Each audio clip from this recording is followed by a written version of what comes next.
The bully slammed him against the wall, laughing loud enough to shake the whole block.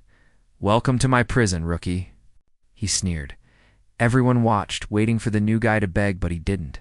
He just stood there, calm, because the rookie he picked on was the deadliest MMA champion in history. The prison yard buzzed with the usual chaos, the metallic clang of gates, the echo of shouted names, the rhythm of boots against concrete. It was another gray morning at Stone Creek Correctional Facility, a place where hope rusted faster than iron. Among the inmates, one man ruled it all: Marcus Crusher Vance, a towering, tattooed giant. Hood earned his reputation the hard way. Through fear, every newcomer learned his name on the first day, and if they didn't, he made sure they never forgot it that morning. A new transfer arrived. Tall, quiet, skin dark as bronze, eyes steady as stone. His name on the intake sheet, Eli Brooks. He carried himself differently, too straight, too controlled. Like a man who'd been trained to stand firm when others folded on. That alone made Marcus hate him instantly in the cafeteria. The noise was constant. Forks clattering, guards shouting, inmates trading threats and smuggled deals. Eli sat alone at the end of a long table, eating in silence. No eye contact. No words. The other inmates noticed. He didn't move like a criminal. He moved like a soldier. Whispers spread fast. "Who's the new guy?" "Heard he came from max security." "Nah, man. Look at him, too calm." "Maybe military?" Marcus heard every whisper, and it only fueled him. He stood, towering over his crew. "Let's see how calm he stays when I rearrange that face." They laughed. Marcus smiled. The kind of smile that never reached his eyes. He approached Eli's table. The whole cafeteria going silent like an orchestra before the drop. Marcus slammed his tray down. Beans splattering across the table. "Well, look at this." Mr. Cool and collected, Eli didn't flinch. He just kept eating. That silence, that refusal to acknowledge him, hit Marcus harder than any insult could have. "You deaf boy?" Marcus growled, slamming his fist against the table. Eli looked up, calm as a monk. "You done?" That one question, soft, steady, was like lighting a fuse. Marcus lunged. Trays crashed. Chairs scraped. The guards shouted, "Break it up!" But they were too far away. Marcus grabbed Eli's collar, and in one impossible second, everything changed. Eli moved like water, smooth, effortless. One twist of the wrist, a shift of his hips, and Marcus hit the floor so hard the sound echoed off the walls. The room froze. Eli stepped back, hands raised in surrender, voice low but clear. "Didn't want to hurt you." The guards rushed in, pinning them both, shouting orders, but every eye in that room was locked on Eli, the quiet man who just dropped Stone Creek's biggest bully without breaking a sweat. By evening, the story had already changed 10 times. He knocked him out cold with one punch. No, bro, he flipped him midair like a ninja. They say he was special forces. Even the guards were whispering, but no one knew the truth that night.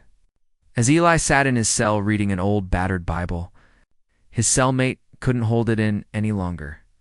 "Man, who are you?" Eli smiled faintly. "Just someone trying to stay out of trouble," but the name stitched faintly on his wristband told a different story. E. Brooks, former light heavyweight champion. 28-2 record.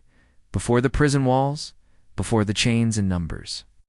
Eli Brooks was a legend, an MMA champion who'd risen from the rough streets of Atlanta.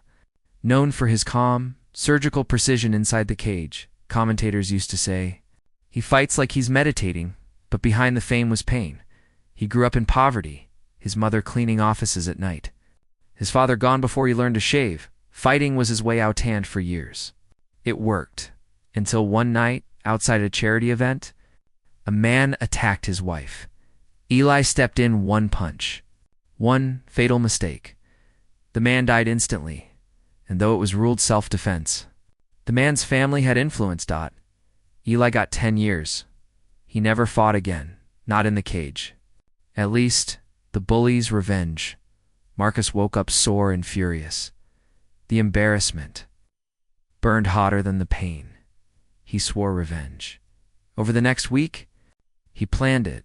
Whispers, threats, payoffs. By Friday, he'd assembled 5 men, each one eager to earn his favor. In the showers, when Eli was alone, they struck. The first punch hit his ribs. The second missed, but by the third, Eli was no longer standing still. He moved like lightning. Precision over power. Every motion was clean. Controlled a leg sweep here, an elbow there, in under 30 seconds. 5 men lay groaning on the tile floor. Eli stood dripping with water and sweat, breathing slow and steady. Now we're done. The guards burst in, but they were too late again that night. Eli was summoned to the warden's office. The warden, a grizzled veteran named Warden Briggs, leaned forward. "I looked you up," he said quietly. "You were Eli Brooks, the MMA world champion. Why'd you hide that?" Eli shrugged. "Doesn't matter who I was. Not here." Briggs studied him. "You could have killed those men." "But you didn't." I nodded. "I've done enough fighting in my life. I just want peace." The warden leaned back. "Peace isn't easy to find in here." Eli smiled faintly. "Then I'll make it." Word spread fast, again, but this time there was no fear, only respect. Eli didn't talk much. He didn't boast.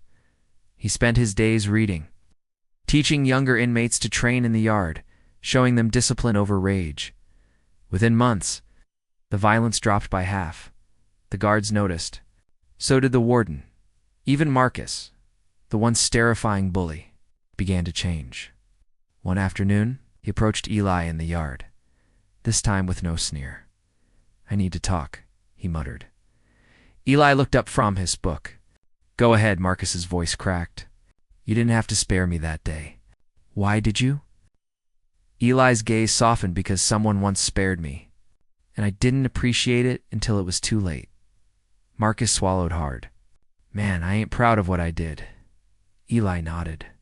"Then do something about it. Help the next man instead." And just like that, the monster of Stone Creek began to rebuild himself. Months later, the warden called a special meeting. An outreach program, Rebuild, was being launched to rehabilitate inmates through structured MMA training, discipline, and mentorship. He asked one man to lead it. Eli Brooks, the same man who once fought for glory, now fought for redemption.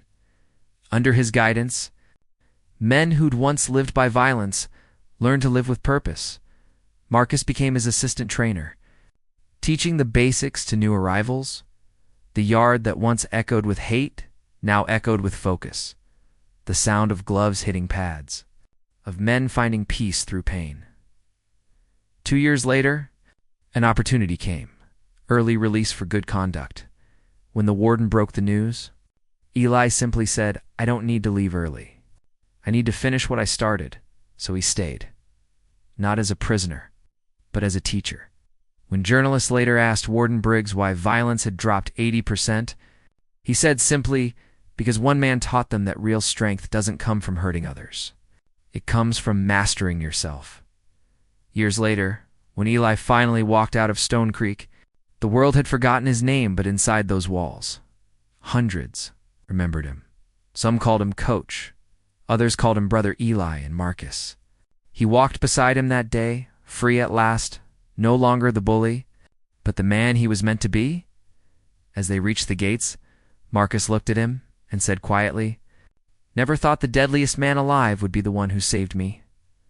Eli smiled. The fight was never in the cage. It was always in here. He tapped his chest. Eli Brooks's. The story isn't about revenge. It's about redemption, about a man who used to fight for applause, learning to fight for purpose. It's a reminder that real power isn't in domination, it's in restraint. And sometimes the people we call dangerous are the ones who can save us all.